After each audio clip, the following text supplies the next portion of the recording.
Kiwatazama waamuzi hawa Florence, labda tupite pia na profile ya mwamuzi wa kati kabla sasa tujaenda. Huyo ndo wa msingi. Yes.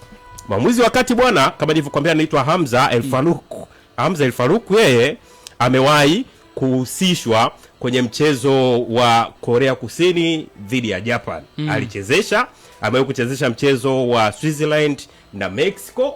Amewahi kuchezesha pia mchezo wa Brazil na Indonesia. Lakini ukija barani Afrika pia kuna michezo mbalimbali ambayo amewahi kuhusika. Mchezo wa Angola dhidi ya Zimbabwe, mchezo wa Tunisia dhidi ya Mali, lakini pia mchezo wa Senegal dhidi ya Mali pia. Hii ndio CV ya coach ya mwamuzi wa kati kwa maana ya Hamza El Farouk. Lakini pia amewahi kuhudumu kwenye vyumba vya VAR kwa maana ya video assistant referees kwenye michezo ya FIFA Club World Cup amewahi kuwepo huko. Lakini pia kwenye michezo ya FIFA World Cup 2026 hii anakwenda kushiriki kwenye vyumba vya VAR.